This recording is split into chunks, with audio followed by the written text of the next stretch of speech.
नमस्कार, ऐसे न्यूज में एक बार फिर से आपका स्वागत है। और अभी हम सतलोक आश्रम कुरुक्षेत्र के उस स्थान पर हैं जहां पर आध्यात्मिक प्रदर्शनी लगी है।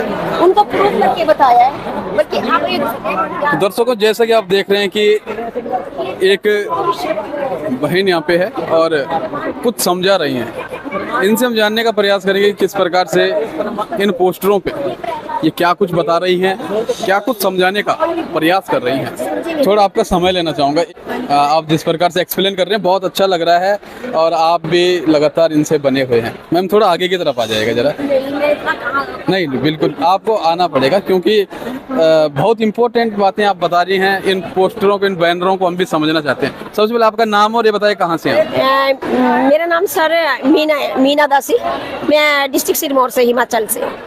आप हिमाचल से हैं। देवभूमि हिमाचल को भी कहा जाता है, जैसे उत्तराखंड को कहा जाता हाँ जी। है। देवभूमि से आप इस हरियाणा की भूमि में आए हैं और संत रामपाल जी महाराज जी का सानिध्य में यहाँ पे दिव्य धर्म यज्ञ दिवस मनाया जा रहा है, इसका आयोजन किया जा रहा है। थोड़े बताइएगा कि जो तमाम ये फ्लैक्स लगे हुए हैं इस पे आप क्या कुछ समझाने का प्रयास कर रहे हैं। सर देखिए, समझाने की तो बात ये है कि जो ये फ्लैक्स लगे हुए हैं, जो संत रामपाल जी जो हैं वो हमारे जो 4 ग्रंथ हैं उनके अकॉर्डिंग हमें भक्ति बताते हैं। लेकिन आज हमें पता नहीं है, हम लोक वेद ज्यादा करते हैं और जो प्रमाणित भक्ति है, जो प्रमाणित भक्ति है वो सिर्फ और सिर्फ संत रामपाल जी बताते हैं। तो उन्होंने कहा है कि सर यहाँ पे ना हर धर्म के लोग आते हैं। तो उन्होंने हमारे जो 4 वेद है, मेन है हमारा कुरान है, हमारा बाइबल है, हमारा गुरु ग्रंथ है और हमारा जो है ना गीता है। तो आज संत रामपाल जी ने जो है वो हर ग्रंथ से प्रमाण करके बताया है कि भाई वो परमात्मा कौन है जो हमें हर प्रकार के सुख दे सकता है और जिससे हमारे पाप नाश होंगे और जिससे हमारा लास्ट में मोक्ष भी होगा। और संत रामपाल जी साथ साथ ये भी बताते हैं कि भाई मनुष्य जीवन कितना जरूरी है, उसको ये पता होना चाहिए कि हमारा जन्म क्यों हुआ है और हमने कहाँ जाना है, किस लिए हमारा जन्म हुआ है और कहाँ हमें जाना है और कौन सी भक्ति हमने करनी है, वो संत रामपाल जी ने अच्छे से बता दिया है। जैसा कि आपने बताया कि कुरान का आपने जिक्र किया, बाइबल का जिक्र किया, गुरु ग्रंथ साहिब का जिक्र है, वेदों का जिक्र किया, 4 धर्मों की पवित्र पुस्तकों का आपने जिक्र किया। लेकिन संत रामपाल जी महाराज यदि 4 धर्मों के पवित्र ग्रंथों के आधार पर भक्ति बता रहे हैं, ये कैसे संभव हो पा रहा है? क्योंकि जहाँ पे हम इस्लाम की बात करते हैं तो वहाँ पे हिंदुओं का विरोध होता है, जहाँ पे हिंदू की बात होती है, सनातन की बात होती है, वहाँ पे इस्लाम का भी कहीं विरोध देखने को मिल जाता है। लेकिन संत रामपाल जी महाराज किस प्रकार से सबको एक सूत्र में बांधने का कार्य कर रहे हैं, ये कैसे संभव हो पा रहा है? ये इसीलिए तो संभव हो रहा सर, ये तभी तो ये प्रदर्शनी लगाई गई है, क्योंकि प्रदर्शनी में जो है ना हमने हर प्रकार का इंसान आ रहा है। यहाँ मुसलमान भाई भी आ रहे हैं, यहाँ सिख भाई भी आ रहे हैं, ईसाई भाई भी आ रहे हैं और हिंदू भाई तो आएंगे ही। उनको परमात्मा ने, क्योंकि हम जीव के बस में नहीं है, हमें खुद नहीं नॉलेज थी, हमें भी संत रामपाल जी ने बताया है प्रमाणित करके। तो वो हर लोग जो है विरोध करते हैं कि कहाँ लिखा हुआ है कि वो कबीर पूर्ण परमात्मा है। तो हमने परमात्मा ने हर जगह हर फ्लेक्स में लगा हुआ है कि जैसे सूरत फुरकानी 25 आयत नंबर 59 में क्या लिखा गया मुसलमान भाई अच्छे से जानते हैं। जैसे आप बताइए क्या लिखा है उसमें, थोड़ा हमें समझाने का प्रयास कीजिएगा कि उसमें क्या कुछ लिखा हुआ है। इसमें यही लिखा हुआ है कि वो पूर्ण परमात्मा जो है वो अल्लाह है, वो सृष्टि के रचनहार है, जिन्होंने 6 दिन में सृष्टि रची और 7वें दिन तख्त पर जा भी राजा, वो अल्लाह कबीर परमात्मा है। और ये मुसलमान भाई अच्छे से जानते हैं कि वो बाखबर जो है वो आज फिर तो उसकी अल्लाह की पहचान कौन बताएगा, वो बाखबर संत रामपाल जी महाराज जी बताएंगे, जो तत्वदर्शी संत है, वो हर प्रकार का ज्ञान बता रहे हैं। जैसा कि इनका कहना है कि संत रामपाल जी महाराज जी बाखबर हैं, यानी तत्वदर्शी संत हैं। कैसे मान लें संत रामपाल जी महाराज जी तत्वदर्शी संत हैं? क्या प्रमाण उसका होता है? क्योंकि हर कोई बोल सकता है कि तत्वदर्शी संत है और जगत गुरु कृपालु जी महाराज जी को भी कहा जाता था। तो आप विस्तार से थोड़ा बताने का प्रयास कीजिएगा कि संत रामपाल जी महाराज के अनुयायी तो उन्हें तत्वदर्शी संत कहते हैं, लेकिन अन्य लोग कैसे माने, क्या कुछ विशेषताएं ऐसी होती हैं? अन्य लोग, मैं सर आपको बहुत बार बता चुकी हूँ कि आज हर इंसान जो है ना पढ़ा लिखा है, वो प्रमाण मांगता है। तो जो चतुर्दशी संत की जो पहचान है वो हमारी गीता में है। गीता के अध्याय नंबर 4 श्लोक नंबर 34 में 33 से लेकर 34, 35, 36 तक उसमें चतुर्दशी संत की पहचान बताई गई है। जो हमारा तत्वदर्शी संत है उसकी शरण में जाओ, तब आपको मोक्ष मिलेगा। तो प्रमाण करके बताया गया ना तत्वदर्शी संत के बारे में, गीता बताती है हमारी। तो आज हम इसीलिए उसी प्रमाण को हम भी पढ़ के हम इसीलिए मानते हैं कि तत्वदर्शी संत संत रामपाल जी महाराज जी हैं, और जो आज हमारे वेदों के अनुसार ज्ञान बताते हैं। और जो हमारा जो ये संसार रूपी उल्टा लटका हुआ जो वृक्ष है, जिसमें अध्याय नंबर 15 जो है और श्लोक नंबर 1 से 4 में बिल्कुल तत्वदर्शी संत की। किसका अध्याय नंबर 15 और श्लोक 1 से 4 किसकी बात? ये गीता के अध्याय नंबर 15 और श्लोक नंबर 1 से 4 में पूरा तत्वदर्शी संत की पहचान बताई गई है कि जो हमारा संसार रूपी वृक्ष है, जड़ से लेकर चेतन तक, जो उसको बता देगा वो तत्वदर्शी संत होता है। और आज वो संत तत्वदर्शी बाखबर वो संत रामपाल जी हैं, गीता में प्रमाण है। बिल्कुल गीता में प्रमाण है, इनका कहना है। और कहीं ना कहीं ये प्रमाण आप भी देख सकते हैं, श्रीमद् भगवत गीता आप ले सकते हैं। और यदि आपके घर में पहले से ही है, चाहे वो गीता प्रेस गोरखपुर की हो या कोई भी गीता जो प्रकाशन के द्वारा प्रकाशित की गई हो, उसमें आप भी जरूर देखेगा। जैसे कि उन्होंने बताया कि अध्याय 15 के श्लोक 1 से 4 में उल्टे संसार रूपी वृक्ष जो उल्टा लटका हुआ है, उसमें बताया गया कि तत्वदर्शी संत कौन है। और साथ ही साथ इन्होंने बताया कि अध्याय 4 के श्लोक 34, 35, 36 में तत्वदर्शी संत की विशेषता बताई गई है। जरूर देखिएगा श्रीमद् भगवत गीता को, क्या कुछ उसमें लिखा गया है। संत रामपाल जी महाराज क्या वास्तव में तत्वदर्शी संत हैं? आपसे आखिरी सवाल है, आप यहाँ पे कब से जुड़ रखे हैं और क्यों जुड़े आप? सर मैं यहाँ पे जो है 2014 से जुड़ी हूँ, बरवाला से जुड़ी हूँ। और संत रामपाल जी की जो मैंने बुक पढ़ी थी, ज्ञान गंगा बुक पढ़ी थी मैंने उनकी, वो मुझे प्रमाण सही तो उसमें सबसे ज्यादा प्रभावित हुई थी मैं सृष्टि रचना।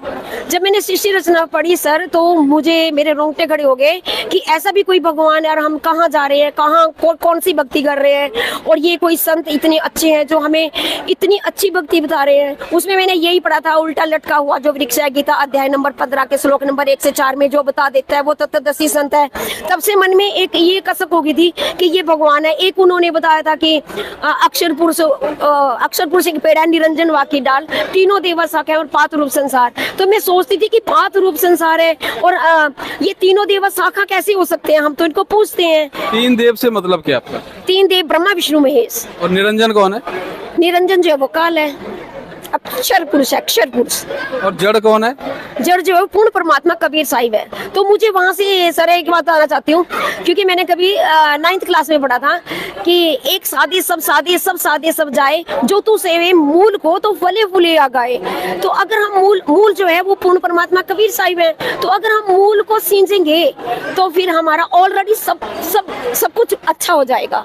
तो इसलिए मुझे लगन लगी। और मैं ना, जब मैंने ज्ञान गंगा फूल भी नहीं पढ़ी थी, अधूरी थी, उसी टाइम मैंने परमात्मा की शरण में चली गई थी। मैंने मान लिया था कि धरती पे आज संत है, उद्धार करने वाला, मोक्ष देने वाला, सर्व सुख देने वाला तो सिर्फ और सिर्फ संत रामपाल जी हैं। बिल्कुल, हमने कहा था कि आपसे आखिरी क्वेश्चन है, लेकिन जिस प्रकार से आपने अपनी बातें रखी तो एक क्वेश्चन और बनता है। जब आप संत रामपाल जी महाराज जी से नहीं जुड़े थे, उस समय आपका जो लाइफ स्टाइल था, जो आप जीवन जी रहे थे, कैसा था? और नाम दीक्षा लेने के बाद आपके जीवन में क्या परिवर्तन आया?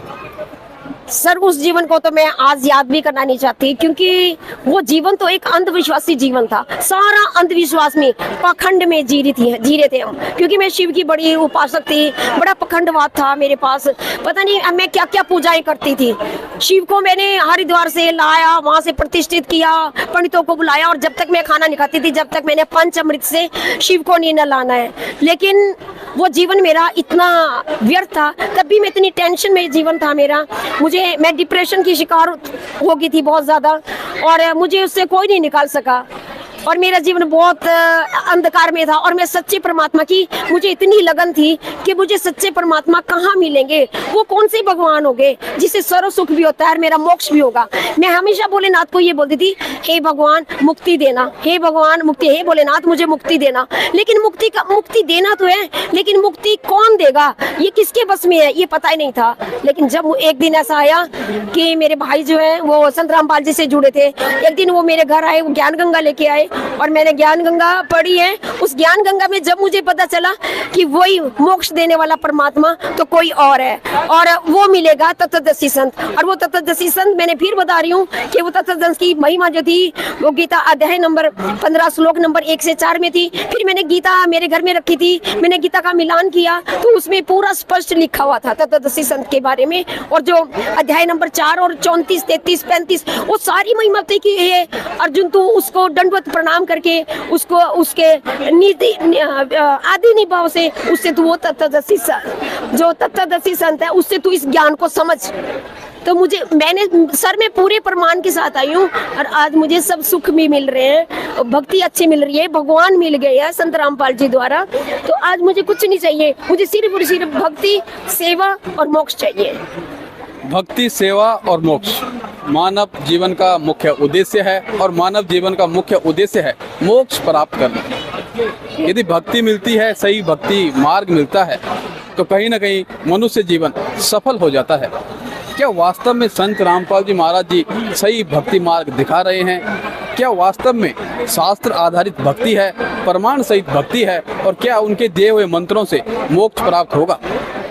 थोड़ा सा आप भी प्रयास कीजिएगा ये जानने का, क्या वास्तव में संत रामपाल जी महाराज ग्रंथों के आधार पर भक्ति दे रहे हैं? और यदि दे रहे हैं तो आप भी सोच सकते हैं, जांच कर सकते हैं। आपने जो जानकारी हमें दी, धन्यवाद करते हैं आपका। एक आपने अभी क्वेश्चन मेरे से पूछे हैं, एक मैं अपनी मर्जी से एक सबसे रिक्वेस्ट करना चाहती हूँ, प्लीज और प्लीज अंधविश्वास, सभी के लिए मेरा ये मैसेज है कि अंधविश्वास में ना पड़े, प्रमाणित और प्रूफ करके देखें संत रामपाल जी कहाँ क्या बता रहे हैं, क्या हकीकत बता रहे हैं। मैं सब भाइयों से, जितने भी हमारे भाई हैं जिस भी जाति के हैं, वो अपने अपने ग्रंथ जहाँ जहाँ संत रामपाल जी बता रहे हैं वो सारे अपने अपने ग्रंथों को पढ़ के देखें और वहाँ प्रमाणित करें कि संत रामपाल जी झूठ कह रहे हैं या सच कह रहे हैं। और जिस दिन वो प्रमाण भक्ति करेंगे ना, उस दिन का आनंद वो खुद देख लेंगे लाइफ का। परमात्मा ये सुख जो दुनिया के मांगते हैं ना, ये मांगने भी वो भूल जाएंगे, सिर्फ और सिर्फ मोक्ष मांगेंगे, क्योंकि सुख तो परमात्मा रूंगे में देता है। बिल्कुल, जो मैं आपको बताना चाहता था इन्होंने उस बात को और अच्छे ढंग से बता दिया है, विस्तार से बता दिया है। धन्यवाद करना चाहेंगे आपका, आपने अपना समय दिया और अपने अनुभव हमारे दर्शकों को बताए। तो दर्शकों, आशा करते हैं कि आपको ये वार्तालाप जो हमारे बीच में हुई है इसे पसंद किया होगा। यदि आपको हमारी ये वीडियो पसंद आई है तो वीडियो को लाइक जरूर कीजिएगा, शेयर जरूर कीजिएगा, कमेंट करके जो कुछ इन्होंने बताया है और जो कुछ आप आगे जांचेंगे, परखेंगे, उसके बारे में भी जरूर बताइएगा। यदि आप हमें YouTube पर देख रहे हैं तो चैनल को सब्सक्राइब जरूर कीजिएगा। यदि Facebook पर देख रहे हैं तो पेज को फॉलो जरूर कीजिएगा। मिलते हैं आपसे एक अगली जानकारी में, अगली वीडियो के साथ। तब तक के लिए नमस्कार।